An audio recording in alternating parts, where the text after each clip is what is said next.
Bien, señores, muy buenos días. Debo agradecer infinitamente al señor Márquez, al señor aquí presente, a todos los funcionarios y directivos de la Sociedad Nacional de Industrias, a los invitados justamente en esta oportunidad de este importante gremio empresarial. Nos toca en esta oportunidad como SUNAFIL hablar sobre la igualdad salarial y lo que corresponde a la discriminación remunerativa. A propósito, por supuesto, de una ley que se da en diciembre del 2017 sobre este tema, ¿no? Si bien, como vamos a ver, el tema de la igualdad y discriminación remunerativa no es un tema nuevo para la legislación nacional o constitucional, pero sin embargo, lo que vamos a ver, los alcances de esta nueva ley tiene algunos aspectos novedosos, algunos aspectos que se han puesto, digamos, de manera formal en blanco y negro, que antes si bien se conocían a nivel doctrinario, todavía no había un desarrollo como tal, como lo vamos a ver, el tema, por supuesto, del valor de impuesto, del valor del puesto de trabajo en general. Y eso lo vamos a ir abordando justo en lo que corresponde al desarrollo de las exposiciones. Bien, para SUNAFIL es sumamente importante poder dar a conocer estas ideas, digamos, cómo es el enfoque inspectivo en estos temas, por cuanto, como ustedes saben, ya empieza a regir la obligatoriedad para SUNAFIL en lo que corresponde a las fiscalizaciones. Ya lo dijo el señor Márquez, a partir de julio de este año se viene a dar inicio a las fiscalizaciones a medianas y grandes empresas, y lo que corresponde a pequeñas empresas y microempresas todavía es a partir de diciembre.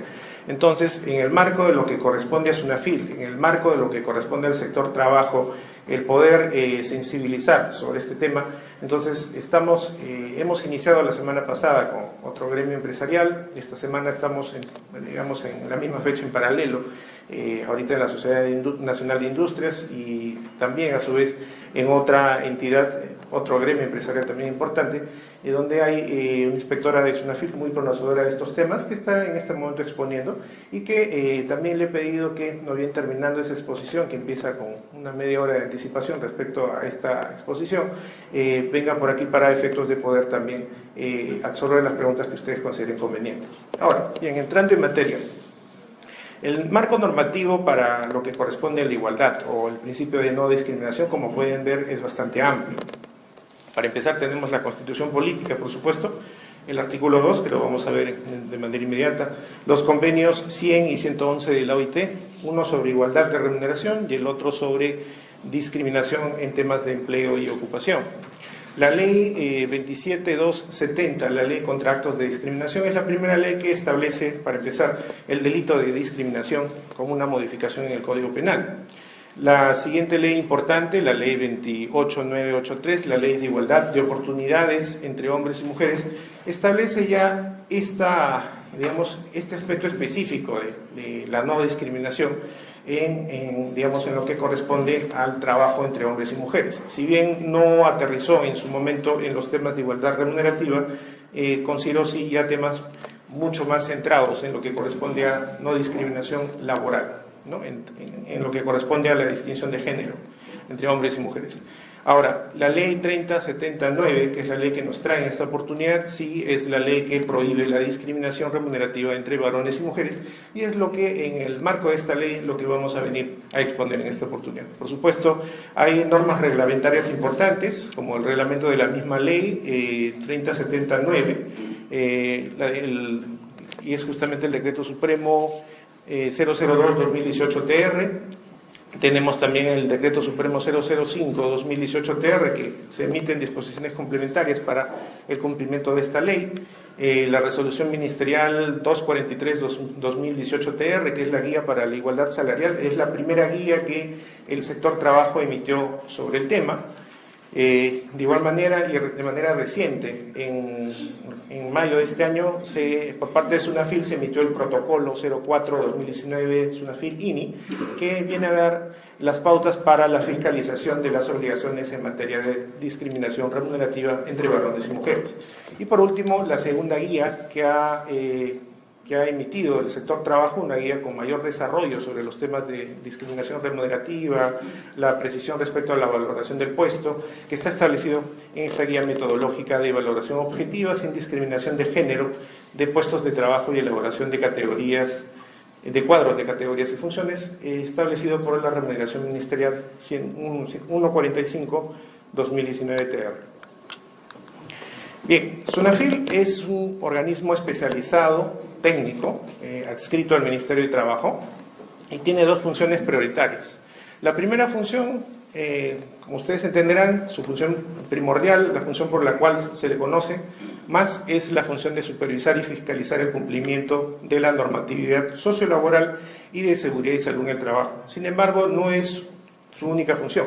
La segunda función más importante es la de brindar asesoría técnica, realizar investigaciones y proponer la emisión de normas sobre la materia.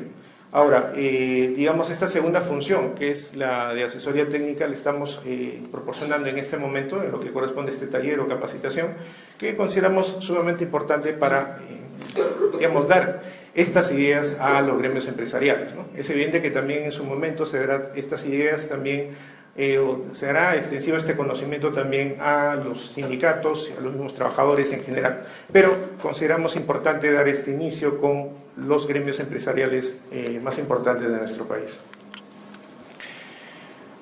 Algunas ideas sobre la inspección laboral e igualdad remunerativa. Hay algunas ventajas, hay un potencial respecto a lo que puede hacer la inspección de trabajo en estos casos. Para empezar, las disposiciones legales relativas a la igualdad de remuneración y la discriminación, incluida la igualdad de remuneración, son competencia normalmente de la Inspección de Trabajo. Sin embargo, la Inspección de Trabajo no es la única entidad que puede, puede resolver temas sobre discriminación remunerativa. Como sabemos, el Poder Judicial también es otro ente importante que al final va a emitir una decisión final, ¿no?, sobre estos temas.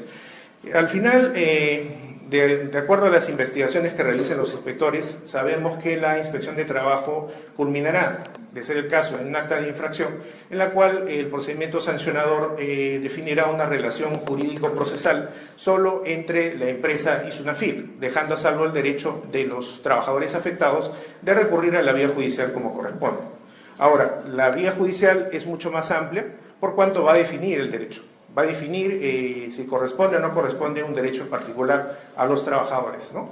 Si bien en el marco de las actuaciones inspectivas SUNAFIL interpreta, aplica e interpreta algunas consideraciones al respecto sobre el derecho de los trabajadores, sin embargo, en esencia no es su función definir derecho, sino definir o verificar el cumplimiento de la normatividad sociolaboral o de seguridad y salud del trabajo, como indicaba.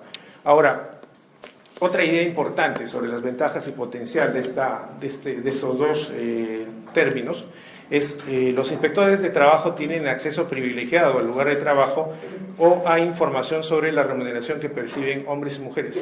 Esto es sumamente importante porque, como bien sabemos, los inspectores de trabajo por ley pueden recurrir a los centros de trabajo, lugares de trabajo, tanto en el día como en la noche, a cualquier hora del día y de la noche.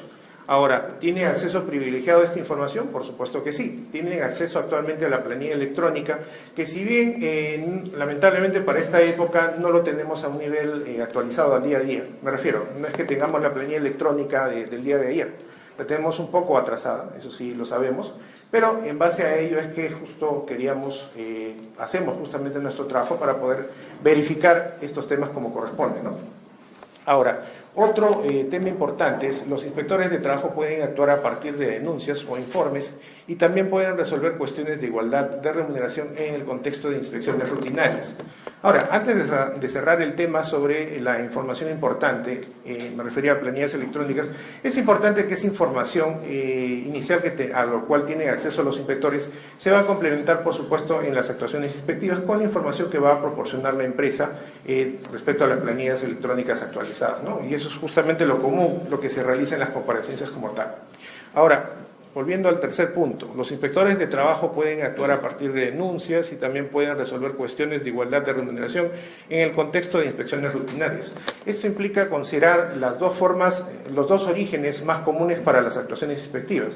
Uno es una denuncia del trabajador que se considera afectado o los temas de igualdad discriminación remunerativa, o en su efecto las acciones de prevención, de fiscalización, de manera preventiva, que realice SUNAFIL mediante los operativos de fiscalización que podría eventualmente darse a partir del 1 de julio, pero sobre el cual sentaremos una posición al final de la exposición.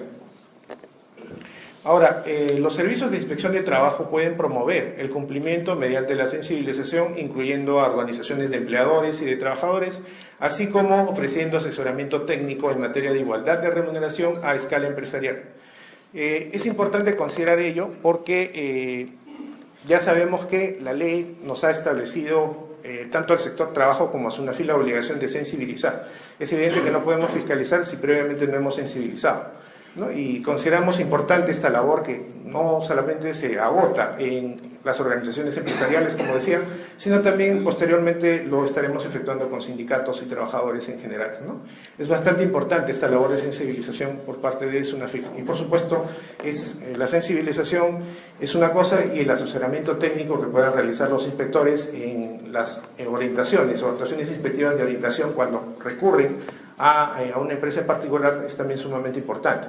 Por cuanto, para explicarle, los inspectores tienen estas dos funciones, tanto de actuaciones inspectivas de fiscalización, la cual va a generar en líneas generales un informe de actuación inspectiva o un acta de infracción según se verifique el incumplimiento, o a su vez también tienen las facultades de la actuación inspectiva de orientación, con la cual van a una empresa no para fiscalizar y sancionar al final, sino para poder asesorar de manera técnica sobre diversos temas sociolaborales o de seguridad y salud en el trabajo a los empleadores, ¿no? Y también a los trabajadores que se encuentren presentes. Perdón.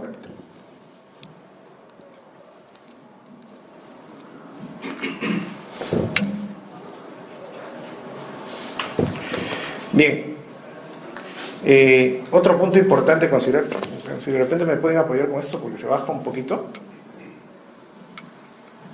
para estar un poquito más cómodo para... ¿Sí? Bueno, mientras tanto solucionamos este tema. Decía, otra idea importante es que los inspectores de trabajo pueden imponer sanciones, incluidas multas económicas. Bueno, ahí sí tengo que hacer una precisión bastante clara, porque las sanciones que pueden, más que imponer, que los inspectores pueden proponer son netamente multas de carácter económico, ¿no? No hay otro tipo de sanciones que se pueda proponer, ¿no? Por cuanto, por ejemplo, el cierre del centro de trabajo no es una atribución de los inspectores de trabajo como tal. Si bien ustedes habrán escuchado en temas de seguridad y salud en el trabajo, lo que corresponde a paralización de obras, por ejemplo, eso en mucho se ve en obras de construcción civil o en industria. Sin embargo, no es una propuesta de sanción, sino más bien corresponde a una medida inspectiva. Si ustedes han escuchado en las actuaciones inspectivas que hay una medida inspectiva de requerimiento, también hay una medida inspectiva de paralización de obras, pero sin embargo eso no es una propuesta de sanción, sino es una medida correctiva en la cual se le otorga un plazo a un empleador a efectos de que subsane esos incumplimientos advertidos, ¿no? Entonces no es una propuesta de sanción, sino es más bien otorgar un plazo para una subsanación correspondiente en el plazo que el inspector determine, ¿no? Dentro de las actuaciones inspectivas. Ahora, entrando un poco a los temas legales, en este caso empezando con la Constitución. Decía inicialmente, el artículo 2, inciso 2 de la Constitución establece lo que es el marco normativo principal de la igualdad y principio de no discriminación, al establecer la igualdad, el derecho de todas las personas a la igualdad ante la ley. Y en segundo lugar, desarrolla el mandato de no discriminación al precisarse que nadie debe ser discriminado por los motivos que se indican: origen, raza, sexo, idioma, religión y otros, o de cualquier otra índole, ¿no? En este caso, a lo que nos atañe a esta exposición, lo que corresponde al motivo prohibido de sexo o género, ¿no? Que es lo que se viene a desarrollar en esta ley de prohibición de la discriminación remunerativa. Otro artículo importante en la Constitución es el artículo 26, en el cual se establecen principios básicos a considerar en la relación laboral. Para empezar, la igualdad de oportunidades sin discriminación. ¿Sí? A ver, por favor. Un poquito más para arriba. Me parece que hay mucho. ¿Sí? Perfecto. Listo. Ok, muchas gracias. Excelente. Decía entonces, la igualdad de oportunidades sin discriminación es esencialmente cumplir con el mandato de no discriminación dentro de la relación laboral en todas sus fases, ¿no? De inicio, desarrollo de la relación laboral y término. Ahora, el carácter irrenunciable de los derechos reconocidos por la Constitución y la ley es un principio sumamente importante que consiste en que por más que, por ejemplo, exista una audiencia de conciliación o por más que se le obligue al trabajador a renunciar derechos laborales en un documento escrito, se consideran esa situación de renuncia de derechos, recorte de derechos, como quiera llamarse, como no puestos, como no válidos, por cuanto va a prevalecer ante todo el carácter irrenunciable de esos derechos laborales establecidos tanto en la Constitución como en la ley laboral específica, ¿no? Que en el ámbito legal es lo que conocemos como el bloque de constitucionalidad laboral, que son las normas de desarrollo digamos, de la Constitución, pero que está con un rango de ley, que apoyan justamente a lo que está establecido en la Constitución política, o desarrollan lo que está establecido en el articulado de la Constitución. En tercer lugar, una interpretación favorable al trabajador en caso de duda insalvable sobre el sentido de una norma. Eso lo conocemos como indubio pro operario, ¿no? En caso de que haya una duda sobre la interpretación de una norma en particular, se favorecerá al trabajador. Bueno, estos son los tres principios constitucionales básicos establecidos en lo que corresponde a la relación laboral como tal. Ahora, entrando a los convenios de la OIT, el primer convenio que desarrolló este tema de la igualdad es el convenio 100 de la OIT, por supuesto también la recomendación 90, que fue complementaria. Ahora, el convenio 100 de la OIT establece que la expresión igualdad de remuneración entre la mano de obra masculina y la mano de obra femenina por un trabajo de igual valor designa las tasas de remuneración fijadas sin discriminación en cuanto al sexo. Estamos hablando entonces de que se estableció lo que comúnmente se denomina en el derecho laboral como isonomía salarial, es decir, igual remuneración por trabajo de igual valor, ¿no? Luego de eso también el artículo 2 estableció que todo país miembro deberá, empleando medios adaptados a los métodos vigentes de fijación de tasas de remuneraciones, promover y en la medida que sea posible, con dichos métodos, garantizar la aplicación a todos los trabajadores del principio de igualdad de remuneración, ¿no? Ya estamos viendo en este convenio de la OIT que se reconoce de por sí, se garantiza que en toda relación laboral debe haber un respeto irrestricto a la igualdad de remuneración para todos los trabajadores, ¿no? Sean hombres, mujeres, en general. El convenio 111 de la OIT, que estableció los aspectos de discriminación en empleo y ocupación, definió la discriminación como cualquier distinción, exclusión o preferencia basada en motivos de raza, color, sexo, religión, opinión política, ascendencia nacional u origen social que tenga por efecto anular o alterar la igualdad de oportunidades de trato en el empleo y la ocupación, ¿no? Entonces ya definió de manera más específica lo que es la discriminación en cuanto a temas laborales. Ahora, es importante el artículo 2 cuando precisa que las distinciones, exclusiones o preferencias basadas en las calificaciones exigidas para un empleo determinado no serán consideradas discriminación. A esto estamos hablando, respecto a esto, estamos considerando que hay aspectos objetivos que deben considerarse para la calificación de un puesto. Por ejemplo, si consideráramos lo que comúnmente vemos en los periódicos, ¿no? Se necesita señorita de buena presencia, de tez blanca, preferentemente venezolana y como tal, definitivamente no estamos considerando ahí criterios objetivos para una calificación para el puesto. Son criterios subjetivos, no son nada razonables. Entonces, a eso apunta en concreto esta disposición de la Constitución, que para las calificaciones al puesto debe considerarse cuestiones netamente objetivas. Bien, entrando un poco más en materia, pero con un primer inicio respecto a lo que vamos a tratar sobre esta ley 3079, que vamos a verla posteriormente también. El objeto de esta ley es prohibir en esencia la discriminación remunerativa entre varones y mujeres, y para ello se tiene que determinar las categorías, funciones y remuneraciones que permitan la ejecución del principio de igualdad, de igual remuneración por igual trabajo, ¿no? O isonomía salarial. El reglamento de la ley 3079 define con mucho mayor claridad la discriminación remunerativa al establecer qué es la situación que se produce cuando se establecen diferencias salariales o remunerativas basadas en el sexo o género de la persona y sin criterios objetivos. En este caso, la discriminación remunerativa puede ser de tipo directa o indirecta, que ya lo vamos a ver en su momento.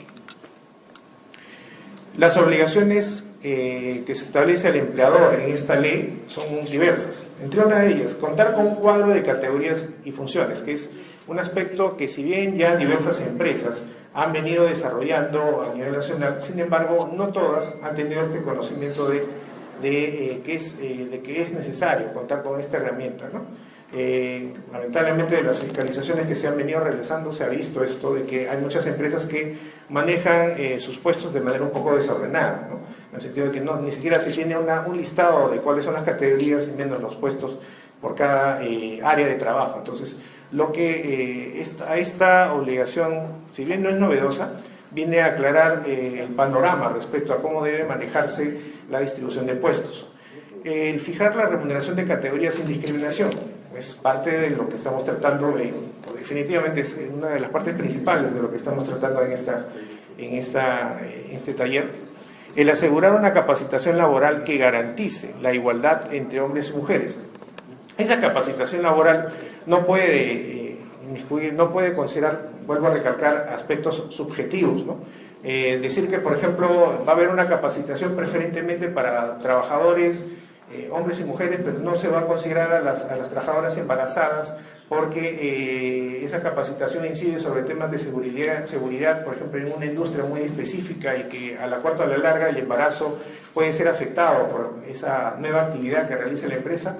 En definitiva, es considerar aspectos discriminatorios. Todos los trabajadores, sin excepción, en el caso de las mujeres, estén embarazadas o no, tienen igual derecho a participar en esas capacitaciones que al final van a servir para mejor desarrollar el trabajo. De igual manera, el empleador está obligado a dotar de las condiciones de trabajo, sea en el ámbito público o en el ámbito privado, condiciones de trabajo adecuadas, por supuesto. Ahora, para ello se debe considerar un trato digno al trabajador, un clima laboral con base en el respeto y la no discriminación.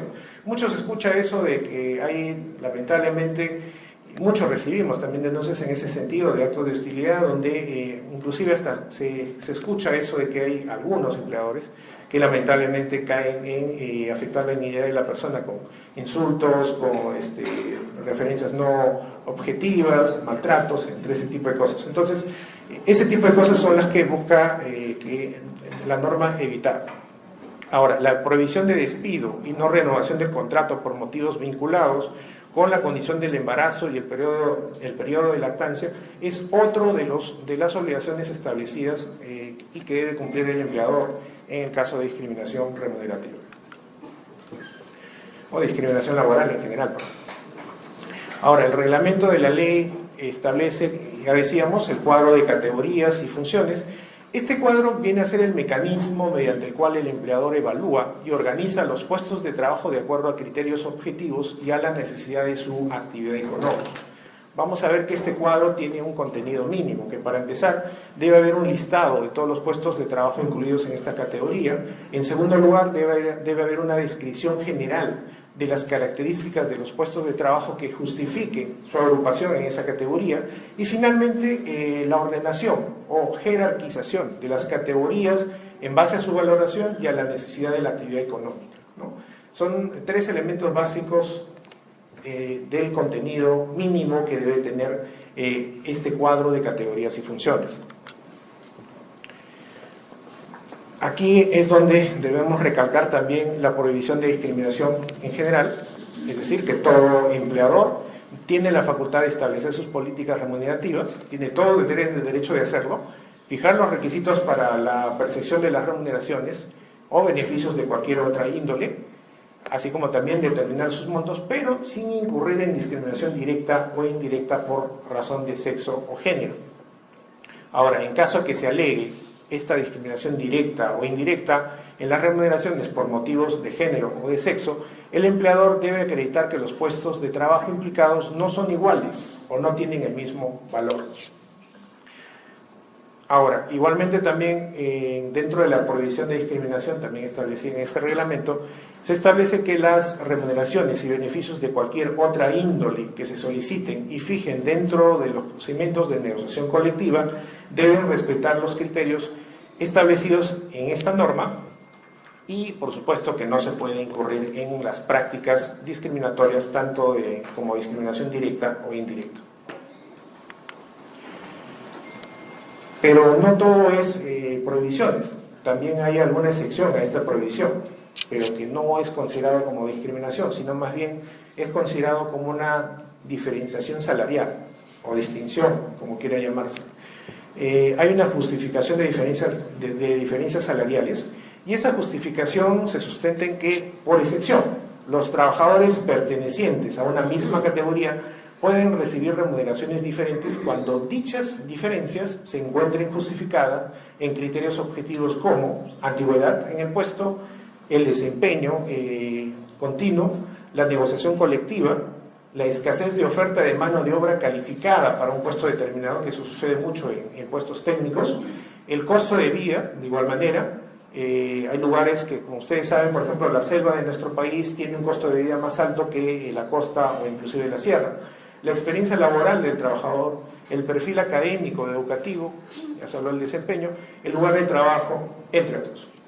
Ahora, ¿hay situaciones excepcionales? Sí, por supuesto que sí. El empleador tiene la potestad de mantener, de ser el caso, la remuneración de un trabajador en un nivel particular o estatus cuando se produzca una modificación de la estructura salarial u organizacional, una reclasificación, entre otros temas, aunque el valor asignado al puesto de trabajo o categoría haya decrecido o el nuevo puesto de trabajo corresponda a una categoría inferior de un inferior nivel remunerativo.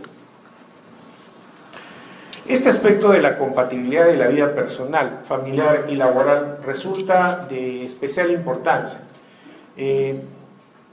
Ya había adelantado algo al respecto. Para empezar, como criterios prohibidos de diferenciación en las remuneraciones está que no se puede considerar dentro de las diferencias objetivas y razonables aquellas vinculadas directa o indirectamente con la situación de embarazo, de maternidad, de paternidad, respecto a la lactancia, responsabilidades familiares o ser víctima de violencia dentro del seno familiar, según la ley especial de la materia, que es la ley 30364, que es la ley para prevenir y sancionar y erradicar la violencia contra las mujeres y los integrantes del grupo familiar.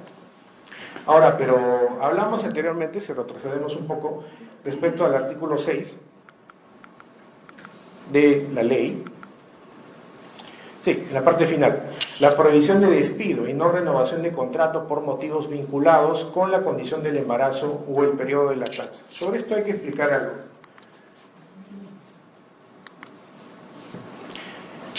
No se considera una práctica contraria a la prohibición contenida en este artículo 6, veíamos el tema de no renovación, la no renovación del contrato de trabajo sujeto a modalidad o conocido como plazo fijo, en los casos en los cuales desaparezca la causa que justificó la contratación temporal.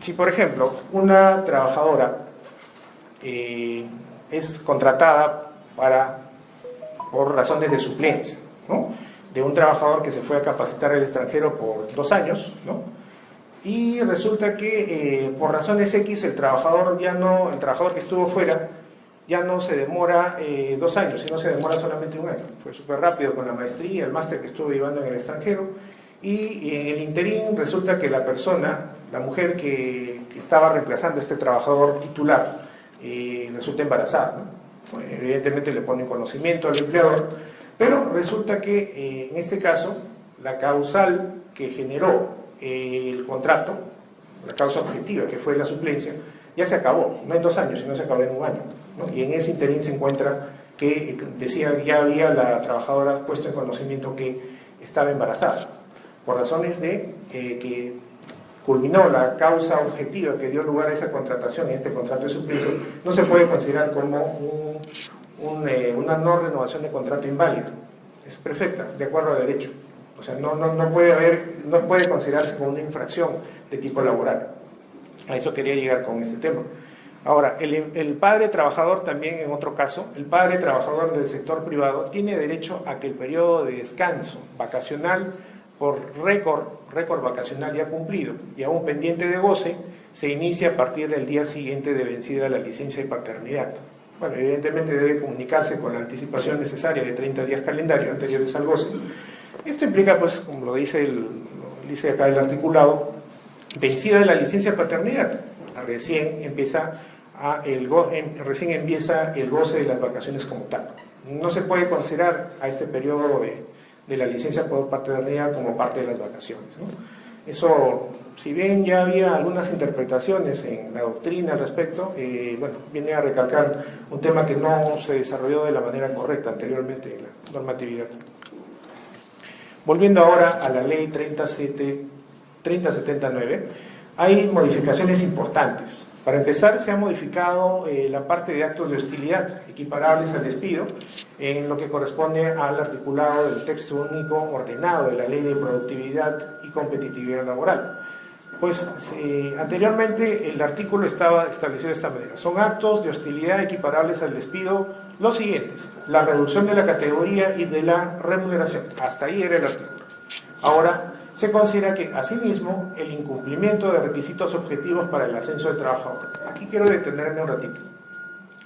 Con esto no se está considerando, como se ha interpretado en algunos artículos, que el trabajador tenga el derecho, es un derecho obligatorio al ascenso, que va a tener que ascender sí o sí.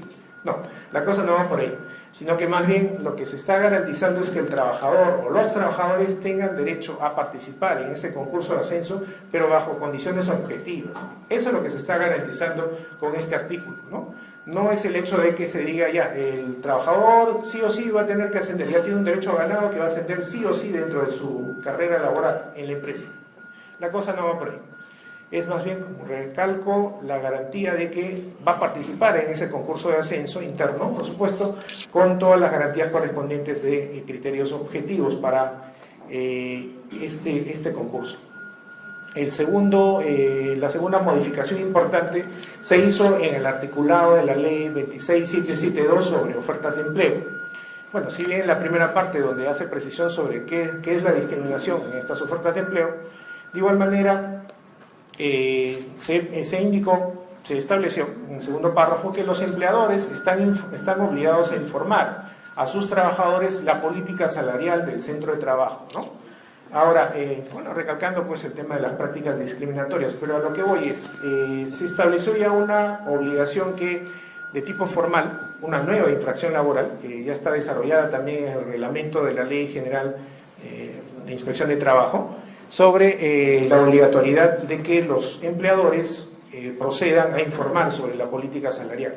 Resulta que las inspecciones que siempre se han venido realizando en estos temas, de hecho, no sucede en todas las empresas, pero sí en muchas de ellas, cuando se les pedía a estas empresas medianas o grandes, por ejemplo, que facilitaran la política salarial, sí, era un documento que se manejaba. Sin embargo, si bien era conocido por la Oficina de Recursos Humanos, era muy poco conocido por los sindicatos y menos por los trabajadores. Entonces, lo que se ha querido con esta norma es que la política salarial, donde se define cuáles son las reglas para la aplicación de las remuneraciones, ¿no?, o que las reglas que justifiquen, por ejemplo, diferenciación salarial en los casos que hemos visto, entonces esta política salarial, este documento, esta herramienta de gestión a nivel de personal, sea conocida por todos los trabajadores en general, ¿no? Y ya se verá, ya explicaremos de qué manera pueden ser conocidos. También, como parte de las modificaciones, continuando con la modificación que se hizo en la ley 26772 sobre ofertas de empleo, tenemos que anteriormente se definía las conductas en las cuales los empleados, las personas naturales o jurídicas incurrían en discriminación.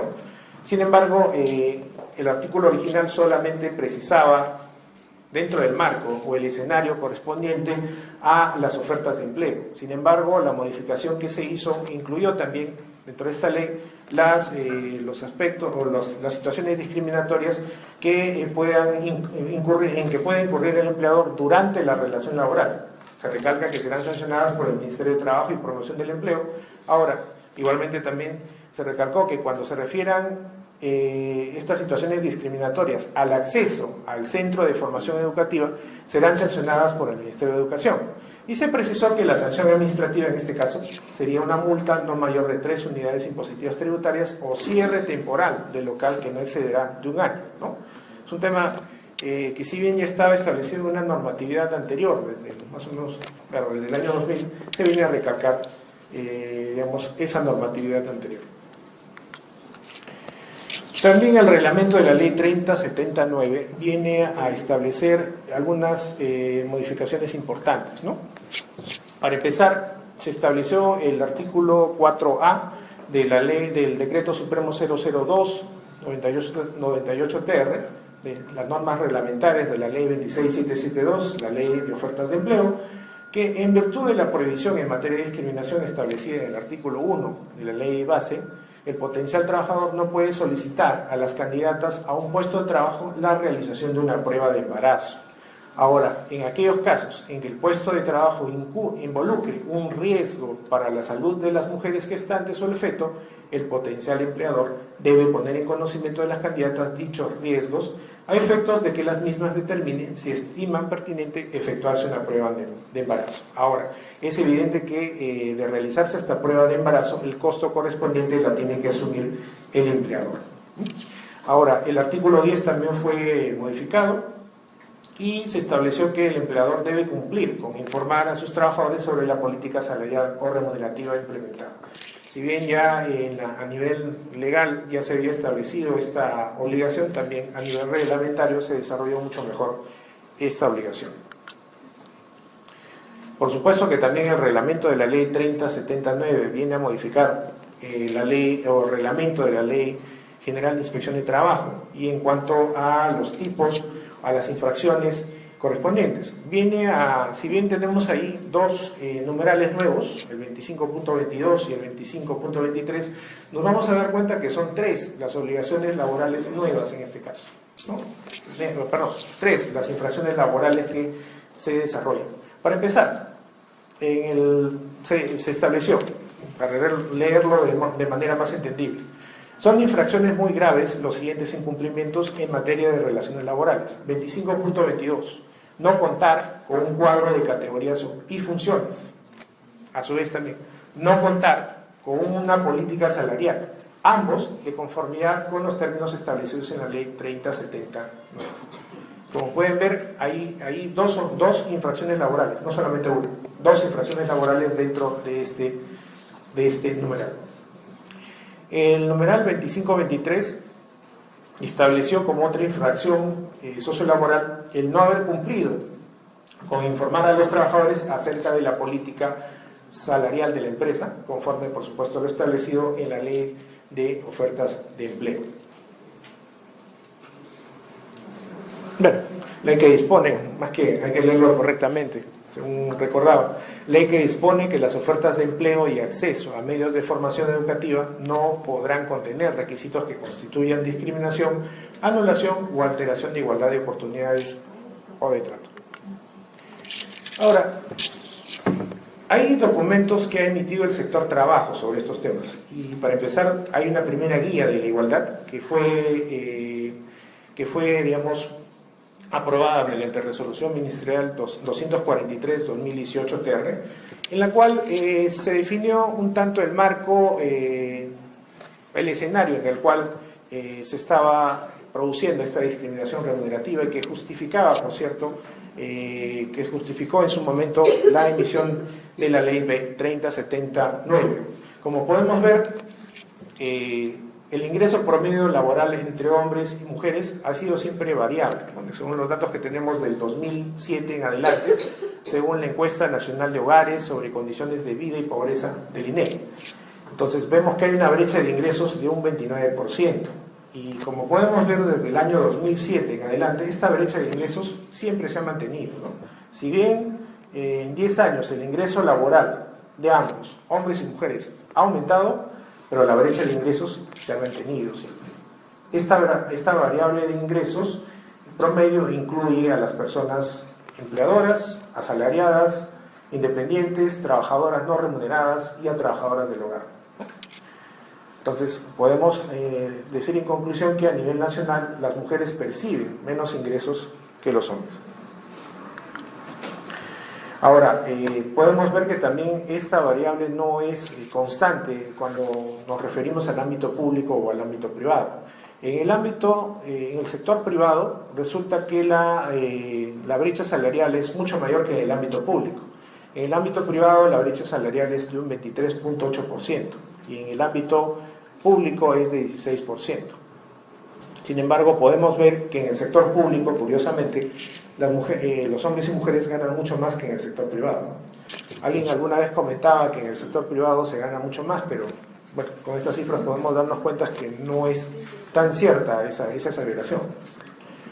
Sin embargo, como conclusión vemos que en el sector privado, en definitiva, la brecha salarial entre hombres y mujeres es mayor. Ahora, por supuesto, siguiendo los datos de la Encuesta Nacional de Hogares sobre Condiciones de Vida y Pobreza del 2017 del INEGI. Pero, ¿por qué existen estas brechas salariales? Según se precisa la brecha salarial, según se precisa en esta guía para la igualdad, esta brecha salarial entre hombres y mujeres se sustenta en dos factores objetivos, como son la educación, la experiencia laboral, las horas dedicadas al empleo remunerado, el sector de actividad económica, la ocupación o el tamaño de la empresa. Y factores subjetivos y que no pueden ser fácilmente explicados, que obedecen a patrones estructurales asociados a una desigual división del trabajo doméstico, por ejemplo, o del cuidado de otras personas entre hombres y mujeres, o a la existencia de mecanismos sutiles de discriminación. Esta brecha salarial que existe entre hombres y mujeres en el sector asalariado privado responde mayoritariamente a dos razones de discriminación salarial, o dos conceptos. La brecha salarial como tal es la diferencia salarial entre los salarios de hombres y mujeres, considerando solo el trabajo asalariado. Sin embargo, la brecha de ingresos es mucho mayor, porque no solamente considera el trabajo asalariado, sino también el trabajo independiente. Entonces, es mucho mayor. Ahora, en general, las mujeres reciben un 19.3% menos de ingresos salariales respecto a los factores subjetivos o discriminatorios y solamente un 0.7% considerando los factores objetivos. Miren, tamaña diferencia, ¿no? Son los factores subjetivos los que generan una mayor brecha salarial. Siguiendo con la guía para la igualdad, ya habíamos más o menos indicado esto previamente, que los cuadros de categorías y funciones deben tener un contenido mínimo. Hablábamos de este contenido mínimo debe consistir en un listado de los puestos de trabajo incluidos en determinada categoría.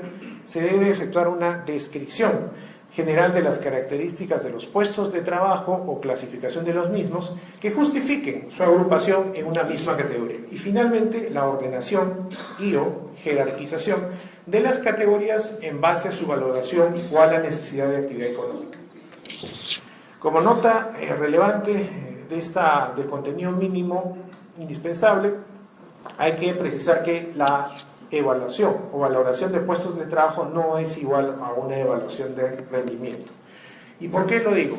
Porque la evaluación del valor de un puesto de trabajo es un tema previo, es un tema ex ante, o sea, es un tema que se debe realizar antes de dar inicio a la relación laboral. Y la evaluación de desempeño o rendimiento es una evaluación posterior, que se evalúa luego de la ejecución de la relación laboral. Por eso la diferencia. El determinar el valor de impuesto es muy anterior a la ejecución de las actividades, de las labores, y la evaluación de rendimiento es posterior a esa ejecución de las labores. Ahora, igualmente también la política salarial tiene un contenido mínimo, que por cierto, esta guía de la igualdad salarial tiene un modelo del cuadro de categorías y funciones, está en la parte final de esta resolución ministerial, y a su vez también establece este contenido mínimo de la política salarial, ¿no? Lo desarrolla más o menos de manera, por así decirlo, tiene una estructura básica de lo que debe ser la política salarial. Y esta estructura básica o contenido mínimo implica la estructura de cargos y salarios, que puede incluir hasta bandas o escalas salariales, la remuneración para cada puesto de trabajo, los criterios y lineamientos para el otorgamiento de los distintos conceptos que se abonan al personal, la identificación y explicación de la metodología aplicada para proceder a pagar estas remuneraciones, la identificación de criterios que justifican el pago de remuneraciones diferentes a trabajos de igual valor, la identificación de las medidas adoptadas por la entidad empleadora. Lo que se debe evitar es un impacto adverso, de repente, de algunas situaciones de discriminación indirecta, como lo veremos a continuación.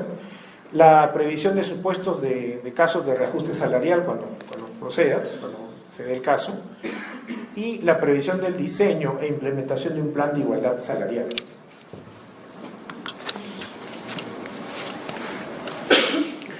Ahora, entrando un poco más a lo que corresponde a la valoración del puesto, y ahí estamos hablando de la segunda guía establecida por el Ministerio de Trabajo, por el sector trabajo, que es la guía metodológica para la valoración objetiva, sin discriminación de género, de puestos de trabajo y elaboración de cuadros de categorías y funciones, que ha sido aprobado recientemente en mayo por la Resolución Ministerial 145/2019-TR.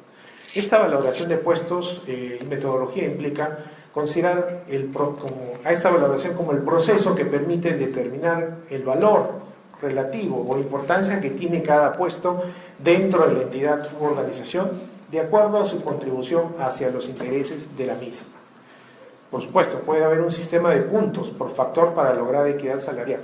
Si bien esto se ha visto mucho con las empresas transnacionales y con diversas empresas del ámbito nacional, es evidente que esta cultura de determinar la valoración del puesto todavía está por desarrollar en el ámbito nacional. Entonces, a eso consideramos muy importante que se den las sensibilizaciones tanto del sector trabajo como de SUNAFIL en estos temas. Ahora, si bien el término de equipo de trabajo de igualdad salarial no existía como tal cuando se dio la ley 3079, porque hasta ese momento se identificó como Comité de Igualdad Salarial, y mucho más con el reglamento del año 2018. Sin embargo, con esta guía se le denomina actualmente Equipo de Trabajo de Igualdad Salarial. Este equipo tiene un carácter técnico especializado. Debe haber una participación tanto de hombres y mujeres, por lo cual debe estar equilibrado en cuanto al género, en cuanto a la participación de los miembros. Tiene un carácter participativo y proactivo, no es que solamente encontremos peros y peros, sino que también demos soluciones a las situaciones que se vayan presentando, y por supuesto implementarlo es responsabilidad de la Oficina de Recursos Humanos o Departamento de Personal o quien haga sus veces dentro de la empresa. Ahora, debe contar, ese equipo de trabajo de igualdad salarial debe implementarse sea en el tipo de empresa que fue, mediana, gran empresa, micro y pequeña empresa. La responsabilidad de este comité es brindar información relacionada al proceso a las entidades fiscalizadoras, como en este caso SUNAFIL, o como ustedes saben, la Dirección Regional de Trabajo, en lo que corresponde a su competencia de las microempresas, ¿no? O los fiscalizadores que están destacados a la Dirección Regional de Trabajo, ¿no?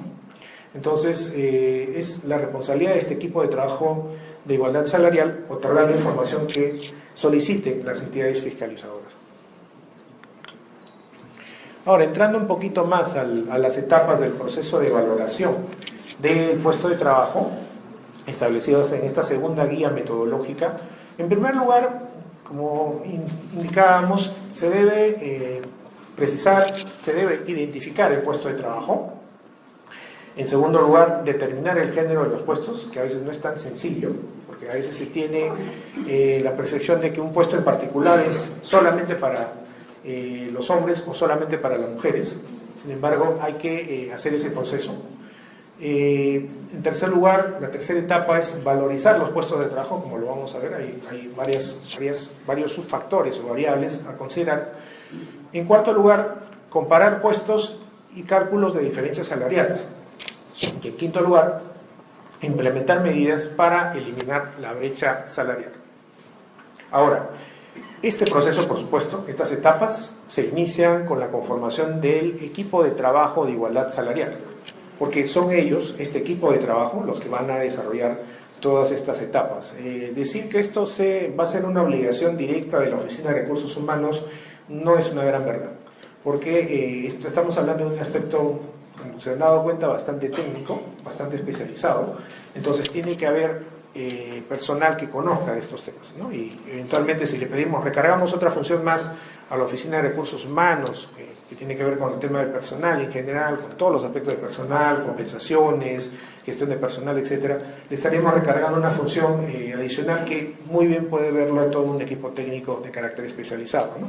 Con la participación inclusive de directivos y personal que no sea de dirección de la empresa, pero al cual se debe capacitar y que tenga conocimiento en estos temas. Ahora, entrando un poquito más a cada una de las etapas, la identificación de los puestos de trabajo implica que, en caso que la empresa cuente con un manual o detalle de los puestos de trabajo, se debe de evitar las siguientes situaciones: que un título o nombre del puesto de trabajo agrupe a puestos distintos. Eso pasa mucho cuando, por ejemplo, encontramos en la planilla electrónica que resulta que como categoría es, o a veces como el puesto como tal, personal administrativo, pero personal administrativo sabemos muy bien que puede incluir diversos puestos, ¿no? Y que así lo consignan a veces en la planilla electrónica. Entonces, lo que se quiere evitar es eso, que haya una generalidad en la cual no se puede identificar, por ejemplo, al conductor, a la secretaria, ¿no?, al asistente legal, al asistente administrativo. Entonces, se tiene que evitar eso. Igualmente también en sentido contrario, que haya más de un título o nombres de puestos que pueden ser agrupados dentro de uno solo, ¿no? Igual es el mismo sentido. ¿Cómo lo hacemos? Recopilación de puestos, ¿no? Se debe identificar plenamente todos los puestos y por supuesto un análisis de igualdad y diferenciación por cada uno de ellos, ¿no? Es lo que vamos a ver a continuación con el valor de cada puesto. Bueno, antes de ello, la determinación del género de los puestos. Para ello se deben tomar en cuenta algunos factores importantes: el porcentaje de hombres y mujeres en los puestos, la evolución histórica y los estereotipos vinculados al puesto. Sobre este tercer tema quería precisar: estereotipos vinculados al puesto, ¿no? Por ejemplo, empresas muy conocidas, mineras, en alguna oportunidad solamente contrataban varones para lo que es la conducción del equipo pesado. O sea, los que conocen el ámbito minero saben, cuando me refiero a los ticos, saben muy bien que se refiere a grandes maquinarias, ¿no? Entonces, solamente era común hasta cierta época contratar a varones, pero diversas situaciones implicaron que se tomara la decisión de contratar mujeres, y lo hicieron muy bien. Entonces, ese segmento, esa actividad en particular, que antes solamente se identificaba como a ser realizado por los varones, ahora son realizados también por las mujeres. De igual manera también en el caso de los fly hostess, ¿no?, las azafatas que son contratadas por las empresas aéreas.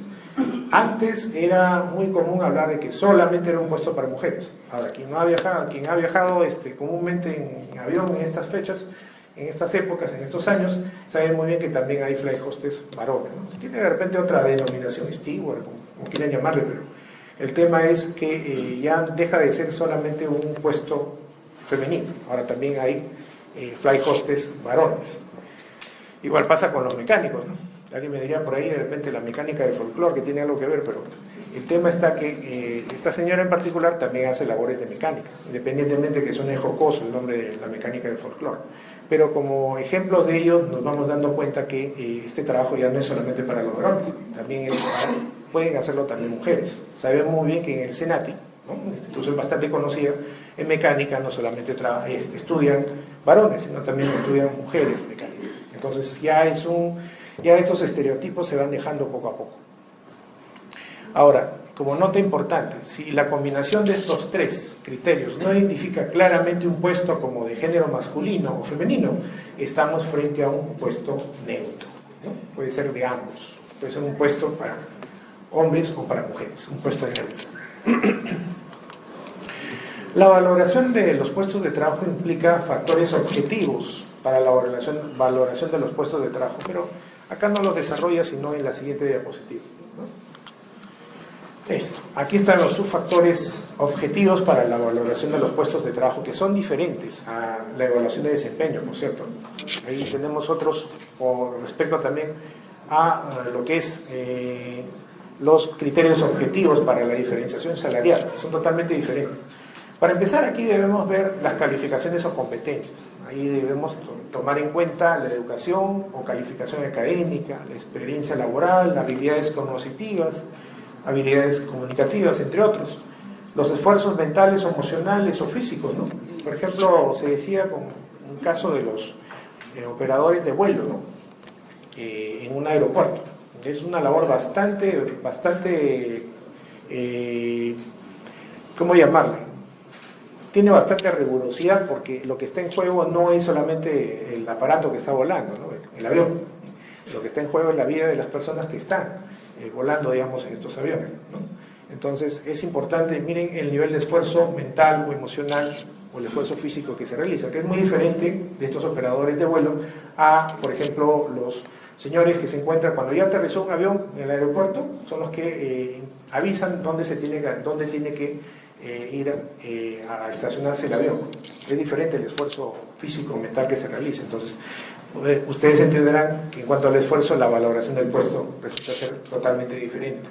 Las responsabilidades también son importantes, son criterios subfactores objetivos para determinar la valoración de un puesto, sea una responsabilidad en el manejo del personal, ¿no? Los que son jefes de recursos humanos saben que no solamente es un tema de manejar las compensaciones, sino que es un tema también de manejar cada una de las situaciones que se van presentando con el personal. Igual pasa también con los aspectos financieros y contables, ¿no? Igual con la prestación de servicios en general por parte de todos los trabajadores, la responsabilidad sobre los activos y equipos de la organización empresarial. De igual manera también se deben considerar las condiciones de trabajo, que si estas son desagradables, incómodas y peligrosas, es evidente que el trabajo tiene un mayor valor, ¿no? Es muy diferente una cosa es estar en una oficina donde se tienen todas las comodidades correspondientes, internet y todo ello. Y otra cosa muy diferente, por ejemplo, que un trabajador técnico realice reparación, por ejemplo, del cableado de alta tensión, a altura, ¿no? Entonces, ahí el riesgo es bastante grande, entonces la valoración del puesto va a ser mayor entre uno y otro. Igualmente también el riesgo de contraer enfermedades o de sufrir accidentes es otro factor importante a considerar para la valoración del puesto. Luego de determinado el valor de un puesto, viene la siguiente etapa, que es la comparación de puestos y cálculo de diferencias salariales. Esto empieza así. Luego de haber determinado el valor real de los puestos de trabajo, es necesario comparar aquellos que son predominantemente femeninos con los que son predominantemente masculinos, a fin de comprobar si es que entre ambos existe diferencias remunerativas que no encuentran justificación. Para ello se debe elaborar un cuadro de categorías y funciones en el que se podrá verificar si los puestos de igual valor tienen la misma remuneración. Ahora, si se trata de una situación discriminatoria, cuando los puestos con predominancia femenina, a pesar de tener el mismo valor que aquellos con predominancia masculina, perciben una remuneración menor, estamos hablando entonces, como decía inicialmente en esta última parte, de una situación totalmente discriminatoria y que, por supuesto, es materia de fiscalización y sanción por SUNAFIL. Finalmente, entre las etapas, tenemos la de implementar medidas para eliminar la brecha salarial. Y para ello debemos efectuar primeramente un diagnóstico de estas brechas de género existentes y un punto de inicio, como ya lo vimos, es los datos que da la guía de igualdad, ¿no? Vemos que en el ámbito privado resulta que hay también una gran brecha salarial, ¿no? Mucho mayor que en el ámbito público. De igual manera se debe recurrir a métodos para ir corrigiendo dichas brechas. En tercer lugar, un cronograma y planificación del reajuste salarial y las medidas correctivas correspondientes. Y por supuesto, una supervisión y monitoreo de la implementación de este plan de igualdad. Ahora, lo que se busca en el fondo en esta etapa es analizar las oportunidades de mejora que puedan resultar de la comparación y así como también el cálculo de las brechas para establecer un plan de trabajo que optimice la equidad salarial, que optimice la igualdad salarial. Ahora, entrando ahora en una materia, en una normatividad propia de SUNAFIL, hace poco, en el mes de mayo, se dio el protocolo 04-2019, SUNAFIL-INI, mediante la resolución de superintendencia 168/2019, en la cual se definió cómo iba a darse eventualmente el marco de la fiscalización. Y según, por supuesto, lo establecido tanto en la ley como en el reglamento. En primer lugar, si en su momento las empresas ya contaban con un cuadro de categorías y funciones, entonces se verificaría que evidentemente, si la empresa pudo verificar que este cuadro de categorías y funciones sea compatible con la ley, entonces se produciría una conservación. Estamos hablando de que se mantendría ese cuadro de categorías y funciones, no se variaría. Sin embargo, si de existir ese cuadro de categorías y funciones y al analizarse que exista una incompatibilidad, primeramente por la empresa, ¿no? Entonces la empresa estaría en la obligación de adecuar, y cuando hablo de incompatibilidad es que efectivamente ese cuadro de categorías y funciones lamentablemente tendría situaciones discriminatorias, se produce esa incompatibilidad con la ley 3079, entonces la misma ley estableció que debía adecuarse, otorgando un plazo hasta el 31 de diciembre del 2018, ¿no? Entonces ese plazo ya venció según la ley. El tercer caso, cuando no existiera el cuadro de categorías y funciones, ¿no? Cuando no tuviera ese cuadro la empresa, entonces se otorgó un plazo de 180 días para que se elaborara ese cuadro, ¿no? Y ese plazo de 180 días, según lo que determinó la ley, vencía el 25 de junio del 2018, ¿no? Eso es lo que justamente las tres situaciones que se han planteado en la ley y que han sido recogidas en el protocolo. En su momento hablaremos con detenimiento sobre los efectos de estas tres situaciones. Y es algo que ya habíamos indicado desde un inicio. La fiscalización a empresas, en este caso medianas empresas y grandes empresas, empieza a partir del 1 de julio. La fiscalización a pequeñas empresas y microempresas empieza a partir del 1 de diciembre de este año. Ahora, también el protocolo hace referencia a las obligaciones en particular sobre el cuadro de categorías y funciones. Y como pueden ustedes entender y se recalca en esta diapositiva, es que el cuadro de funciones debe tener un contenido mínimo, ¿no? Puestos, el listado de puestos, la descripción general de las características de los puestos y la ordenación y o jerarquización de las categorías en base a su valoración, ¿no? Otro aspecto a considerar para la fiscalización en estos temas es verificar que la política salarial haya sido informada a los trabajadores, sea al momento de ingreso del trabajador a la empresa, sea cuando se produzca una modificación de la categoría ocupacional a la que pertenece el trabajador, eso generalmente sucede en casos de ascenso, o también cuando se efectúe una modificación del esquema de remuneración que se aplique según la política remunerativa, ¿no? Por ejemplo, puede darse una nueva estructura salarial por convenio colectivo, entonces estaríamos hablando de un cambio aquí en el esquema de remuneración de carácter general y que obligue justamente a dar a conocer a los trabajadores en general.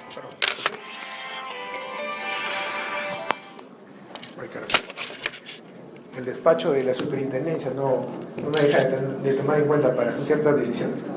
Disculpen. Bien, también el protocolo, como notas importantes, es importante precisar que no es requisito indispensable que la política remunerativa comunicada a los trabajadores contenga los montos que forman parte de la estructura salarial. Es decir, no es que, si bien esto es un tema que siempre reclaman los sindicatos, ustedes mismos lo saben, que quieren saber en una escala remunerativa cuánto va a ser el monto que va a percibir cada trabajador o las bandas salariales correspondientes, la norma lamentablemente no establece esa obligatoriedad. No establece esa obligatoriedad, me refiero a que no es obligatorio esto. Si bien el sindicato puede reclamar, exigir todo lo que quiera, pero la norma no establece eso como una infracción. No es de carácter obligatorio. Puede estar como no puede estar. Ya es el manejo que tengan las empresas con los sindicatos en cuanto a negociación colectiva, que al final se define si va o no va, ¿no? Pero que sea obligatorio, no lo es. De igual manera, también como otra nota importante, en ningún caso el uso de la metodología distinta a la establecida en ambas guías para la valoración, por ejemplo, de los puestos de trabajo, evidentemente que esa metodología sea diferente, pero que sea acorde a los principios de... Sí, que sea, digamos, acorde esa valoración a los... digamos, a las consideraciones que eviten una discriminación, que eviten situaciones de discriminación. Entonces, si es esa metodología diferente, acorde, digamos, a una equidad salarial, entonces no va a ser considerado como inválido, no va a ser considerado como, digamos, parte de una infracción laboral. O sea, el inspector va a corroborar que efectivamente se ha cumplido con esta valoración.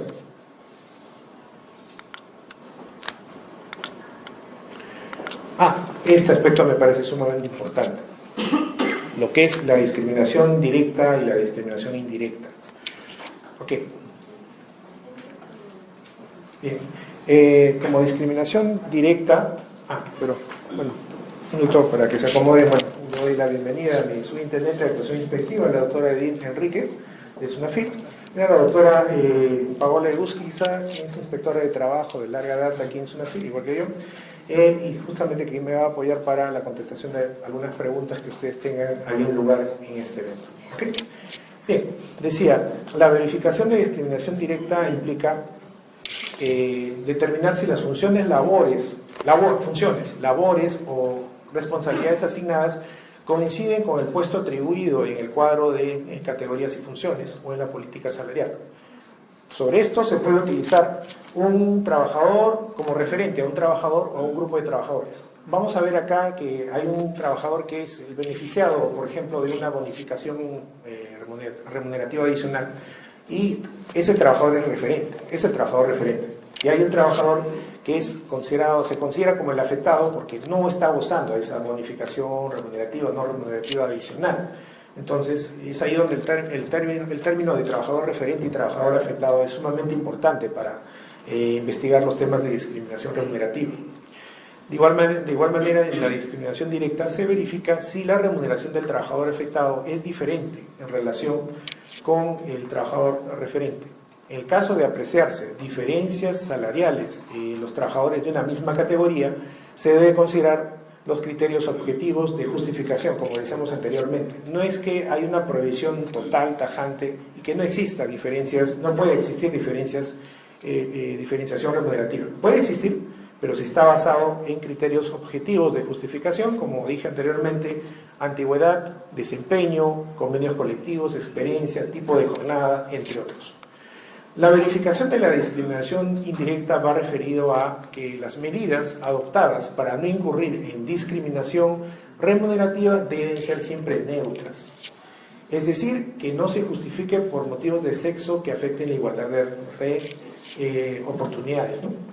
Esta medida neutra puede darse, por ejemplo, en el caso de se va a otorgar una bonificación por desempeño, una bonificación remunerativa por desempeño, ¿no? Pero curiosamente el empleador dice, solamente se dará a los trabajadores que tengan 5 años de antigüedad o más, ¿no?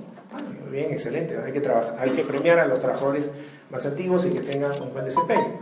Sin embargo, esta medida, al ser verificada según la totalidad de los trabajadores, resulta que la mayoría de trabajadores nuevos son trabajadoras mujeres, ¿no? Y la mayoría de trabajadores antiguos son trabajadores varones. Entonces, entenderán que si bien es una buena medida, que en teoría es una medida neutra, lamentablemente el efecto que va a producir es que más se va a premiar a los trabajadores varones y no se va a premiar con esta bonificación a las trabajadoras mujeres.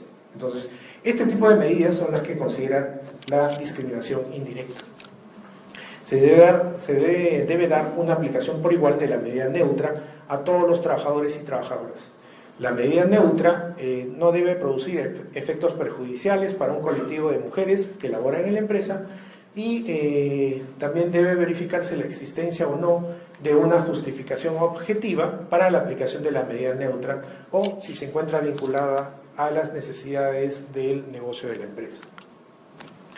Como nota final del protocolo, no se considera como una diferencia objetiva y razonable que justifique el tratamiento remunerativo diferenciado a lo que corresponde al embarazo, a la maternidad, paternidad, lactancia, las responsabilidades familiares y a ser víctima de violencia. Bueno, estoy recalcando algo que ya estaba establecido en las normas reglamentarias anteriormente indicadas.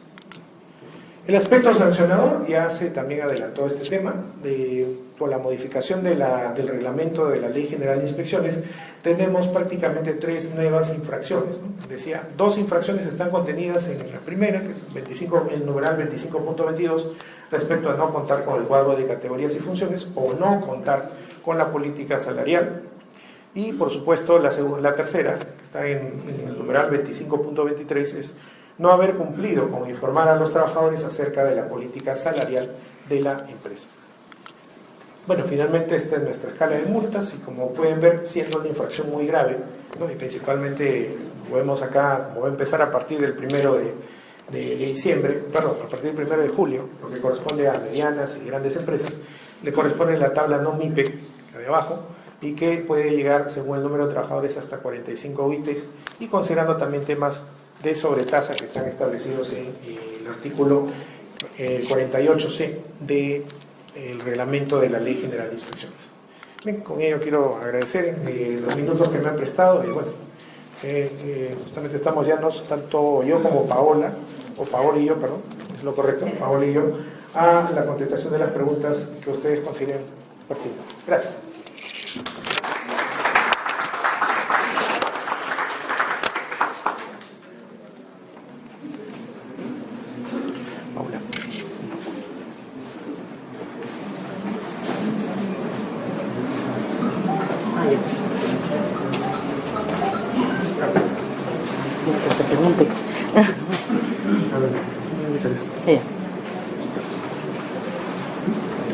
Señores, si hubiera alguna pregunta, no hay ningún problema, a viva voz, ustedes lo pueden indicar. Lo que pasa es que me están llamando ahorita del despacho de superintendencia, voy a dejar a Paola unos minutos para poder resolver preguntas y según eso estoy retornando. ¿Ok? A ver, tú lo pones. Ya.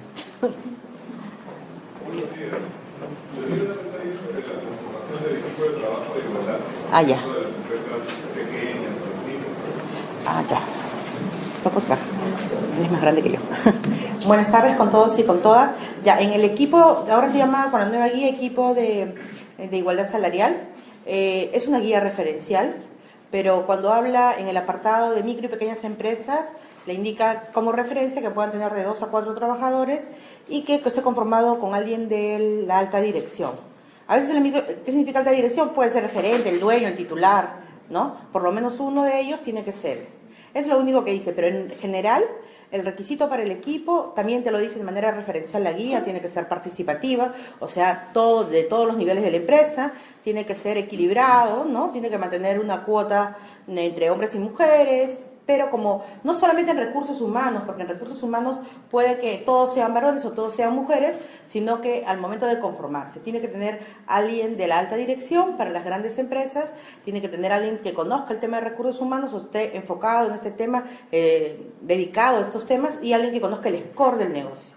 Lo diferente a esta, no solamente se ve un cuadro de funciones, no se ve solamente una política salarial, pero lo más importante de las 2 guías y de la norma es que estos puestos de trabajo y el momento de la valorización de este puesto de trabajo y esta metodología que yo lo ha expuesto Carlos, te va a hacer una metodología de una guía del 2013 de OIT, en el que te hablaba de un sistema de valorización por factores para llegar a la equidad salarial. Esa guía te enfocaba, te proponía el comité, ahora el equipo de salarial, y te decía que debía ser alguien que esté enfocado totalmente y comprometido en el negocio y que este puesto vaya a ser valorizado por el nivel de importancia que tenga en la organización. O sea, el puesto puede ser más importante con el mismo nombre en una organización que en otra, ¿no? Por eso es vinculado a la misión, a la visión, a lo que quiere la organización. Para esa organización, para los fines de esta organización, para lo que fue creada esta organización, este puesto vale más. Eso es importante, ¿no? Sí. ¿Otra pregunta? Sí, no sé. ¿Va a tomar nota? Buenos días. Si hasta la fecha yo le he comunicado mi política salarial a los trabajadores, y por ejemplo el 1 de julio tengo una inspección de zona civil, eso va a ser motivo de que se imponga una sanción. Y 2, ¿Cuál es la vía más idónea para comunicar la política salarial de los trabajadores? ¿Basta la capacitación a los mismos en una reunión o tengo que imprimir el documento y entregárselos a cada uno de ellos y que me firmen un cargo? Ya. Bueno, primero, la norma te fijaba unos plazos, ¿no? Y el protocolo, como lo han visto en la exposición, también lo han precisado acá esos plazos. Un plazo para adecuar, ¿no? Un plazo para conservar. Bueno, los que conservar y eran compatibles, se quedaban como estaban. Adecuar, y en los casos de las empresas que no tenían, ¿no? En el caso de adecuación te daban un plazo hasta el 31 de diciembre del 2018. Y en el caso de no tener, te daban 180 días desde la vigencia de la ley, ¿no?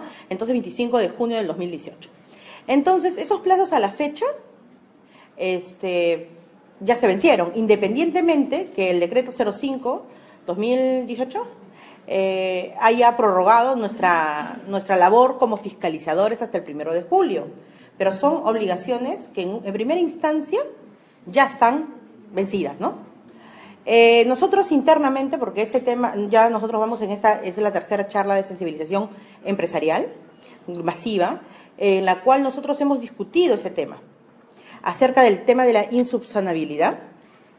Hemos discutido acerca de tomar este aspecto de estas obligaciones como obligaciones que ya están cumplidas, independientemente que vayamos nosotros o no. ¿Y qué pasaría si no cuentan al momento que vamos? O sea, tu primer escenario era, no cumplieron los plazos ahorita, y yo no fui. Va la fiscalización y no tienen nada. En ambos casos, nosotros hemos discutido el criterio de insubsanabilidad, ¿no? Si fuera insubsanable, lo tenemos que... Pero ¿qué pasa? Las guías, la ley, el reglamento, y te habla mucho de la sensibilización. Ustedes han leído, y es público, que hay un artículo que dice que una fuerte campaña de sensibilización por parte de los Ministerios de Trabajo, las direcciones regionales y SUNAFIL. Y que estas capacitaciones tienen que ser anuales, ¿no? Entonces nosotros en ese sentido estamos un tanto entre la insubsanabilidad y entre el cumplimiento de la norma, ¿no? ¿Qué es lo que queremos? Porque el incumplimiento mayor es la discriminación. Porque estas dos obligaciones, si bien es cierto, son muy graves, son formales, ¿no? Entonces, el día de ayer ya tuvimos una posición que sí podría ser insubsanable, sustentándolo nosotros eso, pero que también en mérito a que ahorita estamos en una campaña de sensibilización, etcétera, podría pasar que pueda ser algo subsanable. Nosotros como institución estamos por definir ese tema que has preguntado, tenemos posiciones entre varias autoridades y la posición de la insubsanabilidad que le decía cuando no cumplían en los plazos, ¿no? Si fuéramos legalistas, es una infracción ya dada, insubsanable. Pero en mérito, aquí es un tema que también la misma norma prevé, la sensibilización y el cumplimiento de la norma, tendríamos que ir también, ¿qué es insubsanable? Es la irreparabilidad del derecho. Por ejemplo, yo marco mi registro de asistencia y no lo marqué hoy, eso es insubsanable. No lo puedo hacer mañana porque tú debiste hacerlo hoy. Pero el contar con un cuadro o con una política salarial acarraría una irreparabilidad del derecho. O sea, no se podría subsanar este derecho. O sea, ese tema, y en mérito a la sensibilización, nosotros estamos adoptando una posición ya institucional, ¿no? Entonces, como una excepción. Pero a la fecha, todos ya deben contar, independientemente que vaya a la fiscalización o no. Eso sí tienen que tenerlo claro, ¿no?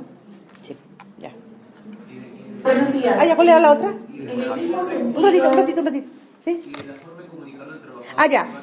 Bueno, la guía es referencial y te dice que vas a ver, cuando ustedes afirman cómo le entregan las boletas, cómo le entregan los contratos, dan una forma de comunicación, ¿no? Basta que nosotros nos acrediten que ustedes han comunicado, sea vía correo, cuando tengan correo institucional, cuando sea por escrito, o cuando hagas una lista, cuando hagas una charla y ahí le entregues a todos, basta eso para nosotros, ¿no? Es que cada organización es distinta. Por ejemplo, nuestros amigos que están en pesca, que están en alta mar, no voy a decirle que, ¿cómo le entregas? Llegas a la zona, le haces firmar, ¿no? Una hoja en blanco, no vas a llevar todos los estos para que te firmen, ¿no? Con sobre, y eso lo traen.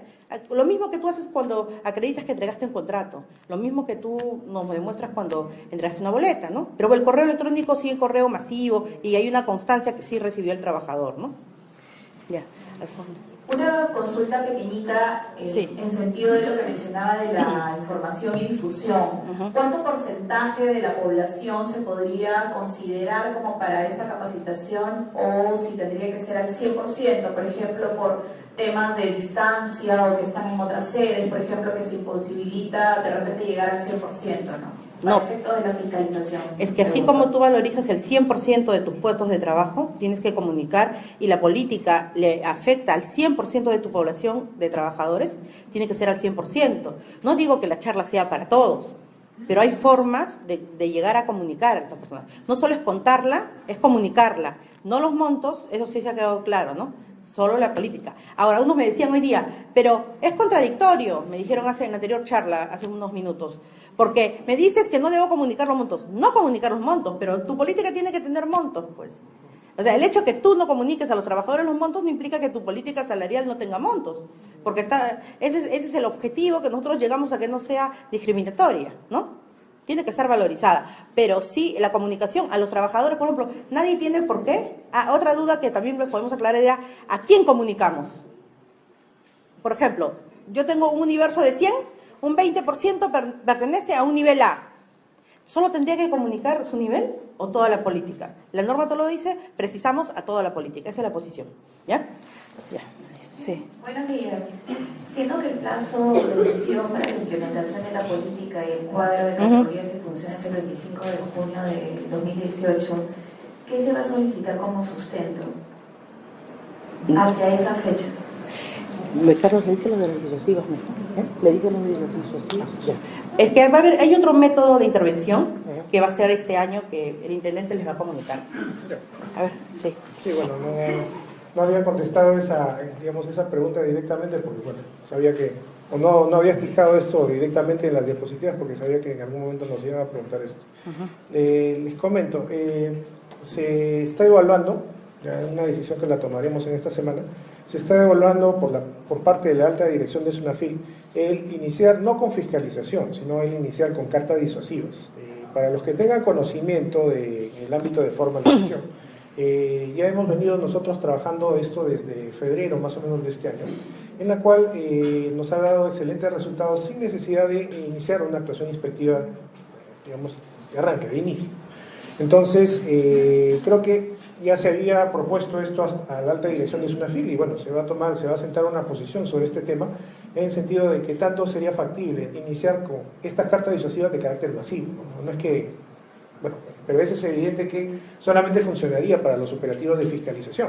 Ahora, lo que sea una denuncia de por medio de los trabajadores que se consideren afectados, eso va a continuar.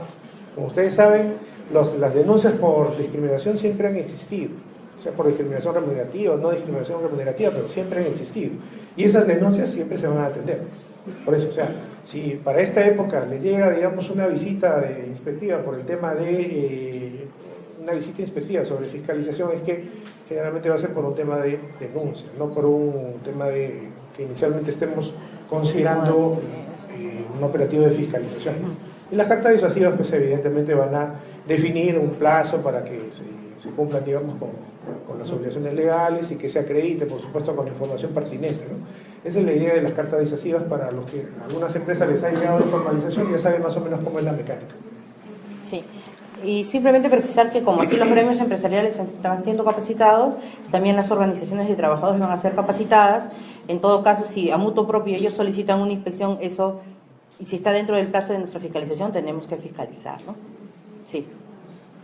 Una pregunta, referente a la posición de que estoy entendiendo que lo acaba de señalar la Autoridad de Inspección de Trabajo, que la política tiene que establecer los montos correspondientes, ¿esto es como una exigencia legal? ¿Dónde está formulado que la política en sí debe tener o debe contener los montos correspondientes? Y la segunda pregunta es, debido a este tema sensible, ¿tenemos al cuerpo inspectivo preparado de alguna manera para el conocimiento y la fiscalización, entendiéndose que dentro de sus facultades no está interpretar la norma, sino de alguna manera hacer la conducción correspondiente? Eso de ahí lo contestamos. Bueno, lo primero, lo que yo he precisado es que, como muchos decían, que en el contenido mínimo de la guía primera si ustedes han visto en la exposición, que hablaba de establecer sueldos, salarios, ¿no? Pero después nosotros decimos que no es obligatorio, no es multable que tú comuniques tu política con los montos, ¿me entienden? ¿No? Pero que tu política tenga los montos, se supone que tiene que tener los montos, si no, ¿cómo le pagarías al personal? O sea, es lo mínimo, o sea, se supone, tú tienes tu política salarial y tu escala salarial. Y cada escala salarial puede tener brechas, puede tener intervalo, puede tener montos. Al momento, es lo último de todo el análisis de valorización de puestos, porque tú llegaste a ese monto por todo lo anterior, por los pasos de valorización, de si fue discriminatorio, de género, establecimiento, las oportunidades de mejora. Llegas al final. Eso es un documento de la empresa. ¿Se lo tienes que plasmar en números, montos nominales al trabajador? No. Tú lo implicas simplemente tu nivel salarial y tus brechas salariales. O sea, no tienes que identificar Juan 10.000. Eso no, pues. Eso no es obligatorio y no es multable tampoco. Ahora, lo otro también es otra acción que ha hecho la entidad, así que lo contesta Carlos. Ya. Sobre el tema de la debida capacitación de los inspectores, hay que tomar en cuenta que el grupo de inspectores que tenemos en Lima, que también a nivel nacional que se cuenta, hay inspectores especializados en derechos fundamentales del trabajo, ¿no? Y es evidente que uno de los derechos fundamentales del trabajo es la protección respecto a la no discriminación. Entonces, ya tenemos hace años trabajando en inspectores que se dedican a estos temas en general, ¿no? O sea, no solamente discriminación, sino también actos de hostilidad y otras consideraciones que afectan a este tipo de derechos, ¿no? Por la especial calificación que tienen dentro del ámbito nacional.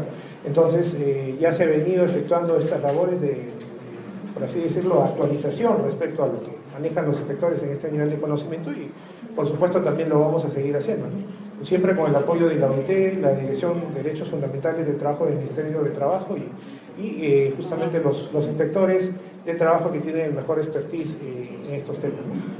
Estamos justamente en permanente actualización sobre estos temas. Bueno, una pregunta para cerrar la idea acá del amigo. Entiendo que una empresa no ha entregado la política. Hoy día regresa a la fábrica y entrega la política con fecha de hoy. ¿Estoy en falta? Esa es una primera pregunta. Y la segunda, ya tengo la estructura salarial, acá está la estructura.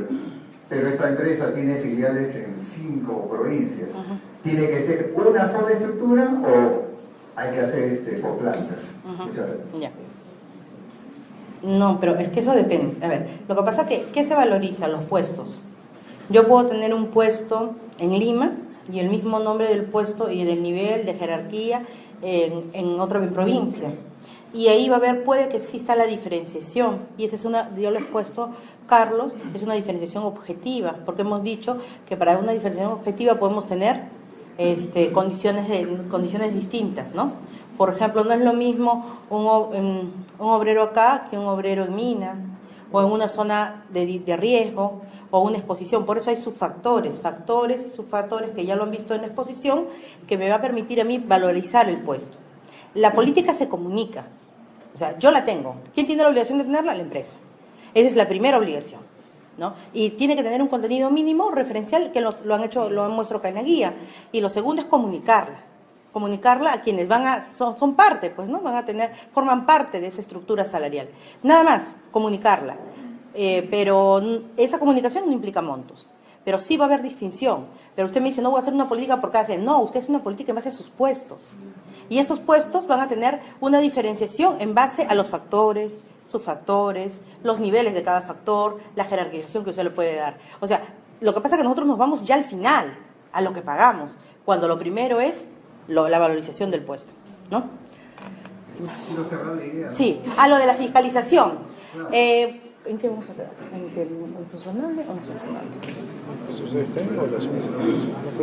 no? Es que el día de ayer, vamos a ser muy sinceros, el día de ayer la mitad decía insubsanable a rajatabla, pero viendo los considerandos de la regulación que viene sobre las guías, en la que implica que hasta el 30 de noviembre, si ustedes han leído la normativa, te dice, estarán obligados a la sensibilización, ¿no? Hasta el 30 de noviembre de ese año. No sé si este protocolo que tenemos, tal vez en estos días, pueda ser materializado, complementado con un lineamiento. Yo creo que sí, ¿no? Que es importante, porque en el marco de toda la normativa, ¿no? Te dice siempre sensibilización, y te pone un plazo al 30 de noviembre de este año.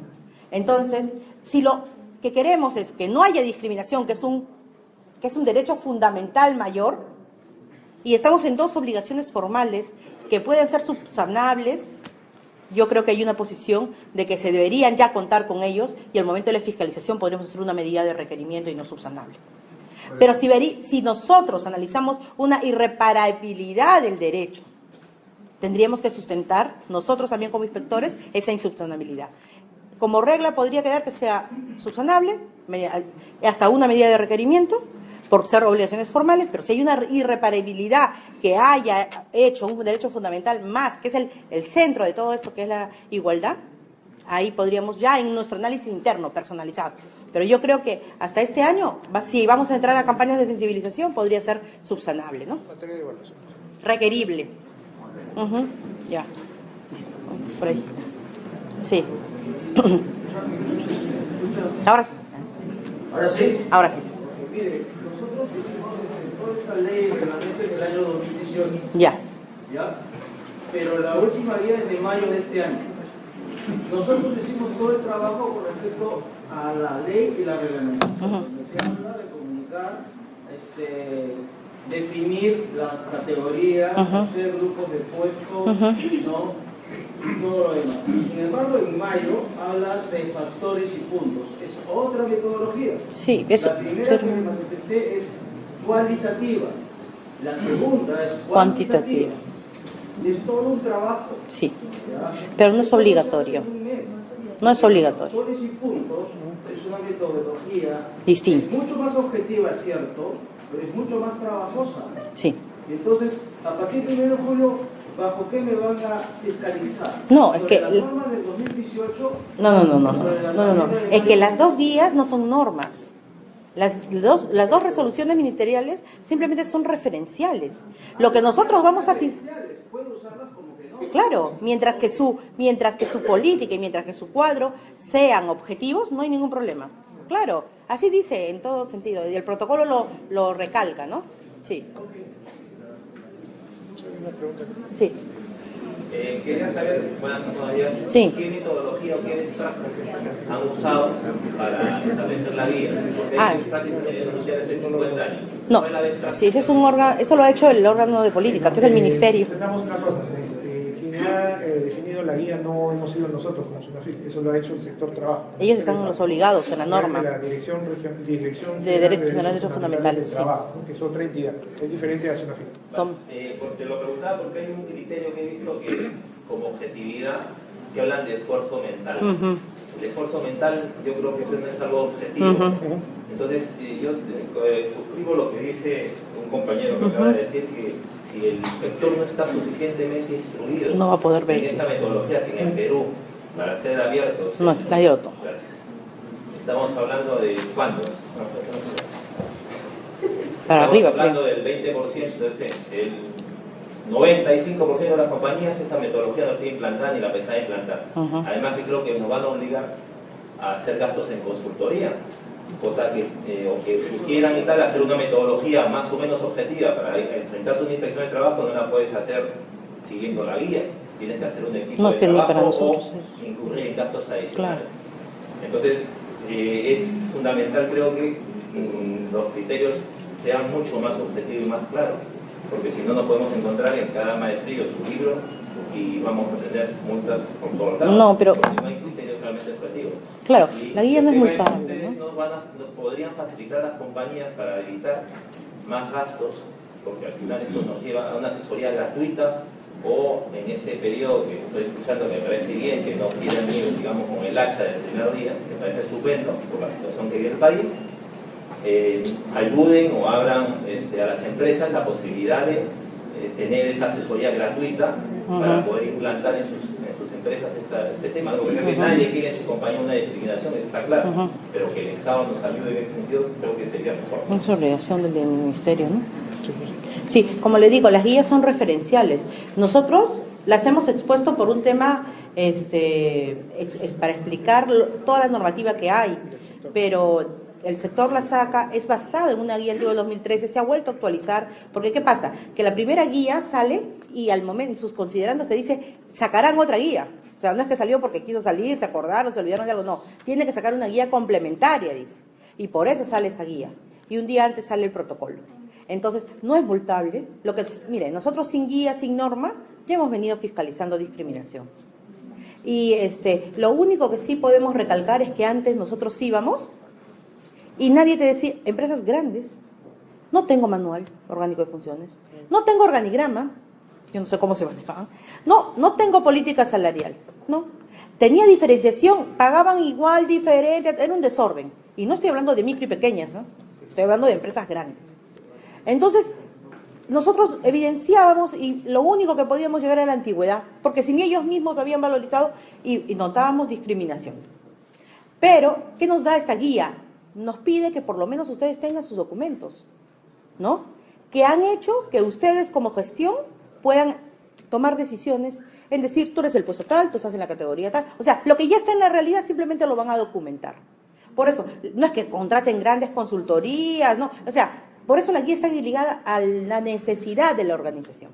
Simplemente vas a plasmar, o como cuando ustedes hacen sus documentos de seguridad y salud en el trabajo, anden, documentos preciosos, a colores, grandes, pero vamos a la planta, no vemos a veces que ni eso se cumple. O sea, identificado con su organización, nada más. Y lo que se da en la realidad, y que no haya discriminación, nada más. Pero un segundito, una última pregunta. Hablan de un plan de subsanación de brechas, es decir, tú haces tu estudio y evidentemente yo creo que... No, lo que pasa es que la guía te habla de oportunidades de mejora. Sí, no, de mejora, pero no hay un... es que... Puede ser un cliente indefinido porque a ver, te obligaría a... no. Pero lo que pasa es que estamos yendo a cuestiones específicas cuando el derecho es mayor.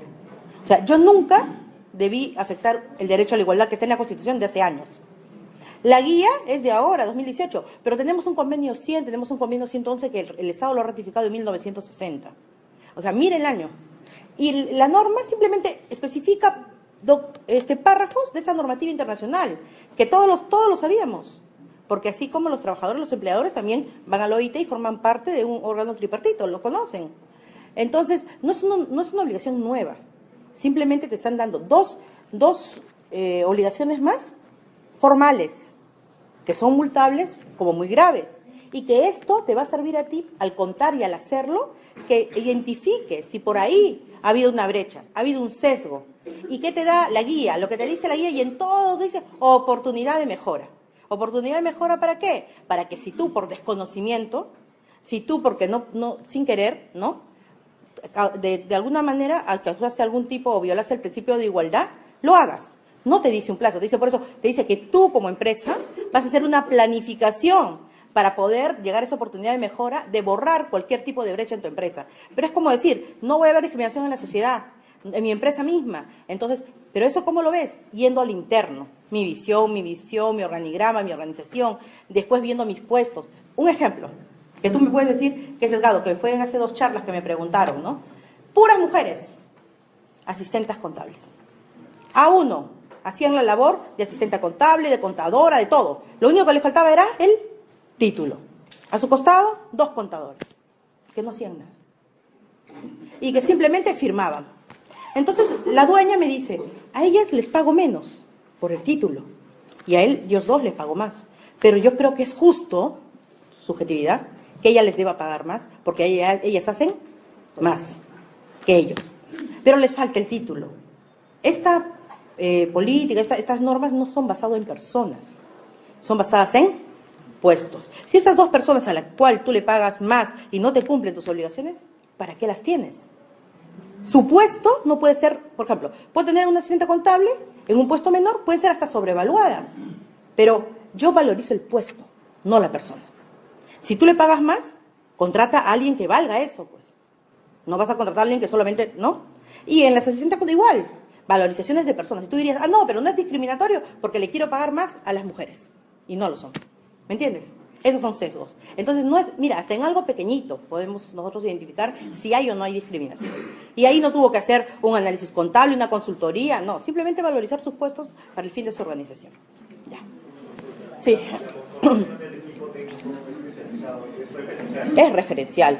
Pero lo único que sí precisa es que es lógico. Si tú vas a tener un equipo que se comprometa, tiene que estar recursos humanos o áreas afines. Tiene que estar la alta dirección y alguien que conozca el score del negocio. O sea, porque es para el fin de la organización. Señores, si de repente tuviera una o dos preguntas adicionales como para entenderán que podría ya la oficina. el tema de la función pública nos obliga justamente a volver a la oficina. Si tuviera una o otra pregunta adicional, lo que les agradeceríamos bastante. Si no, muchas gracias. Comprender. Una pregunta. Sí. Sí. Nosotros ya hicimos nuestro cuadro de categorías, las políticas y todo, pero nos olvidamos de hacer algo. El tema de la identificación de género del puesto. Ya la teníamos desde hace mucho tiempo. Esto sí identificaba si el puesto es masculino o femenino. Entonces lo que hemos hecho es ponerle neutro a todo. ¿Eso está bien o...? No, pero tendrías que ver, pues, ¿no? Por ejemplo, si mi puesto es, pero si es neutro, hay una metodología en la guía, pero entonces lo podrías ver. Por ejemplo, repartidor, ¿puede ser un puesto femenino? No, es un puesto neutro. Yo puedo tener repartidor mujer, puedo tener repartidor varón.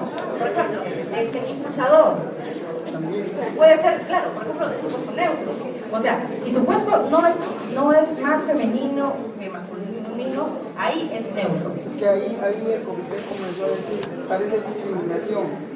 Decir que No, es que has visto en la parte de identificación de género que hay, primero la cantidad, eso lo veo de mi planilla, después me voy a la evolución histórica o en lo que tiene la gente en la cabeza acerca de determinadas funciones. Y lo último es que son, por ejemplo, factores objetivos, como habló Carlos algo del factor neutro, que puede tener un impacto adverso. El giro del negocio, por ejemplo, entidades que yo necesito, por ejemplo, un colegio adventista. Yo puedo decir que solamente sea de la misma, sin entrar a religión, el profesor de religión, pero no de matemática. ¿Me entiendes? O sea, por ejemplo, un señor me decía, no, que es un tema de repartición peligroso. Y yo lo oferto desde el proceso de selección, ¿no? Como hombres. Ya él está incurriendo en una discriminación, ¿no? Por ejemplo, algún tipo de... Me decía, no, pero ellos van a ser impulsadoras de productos femeninos, de cuidado femenino.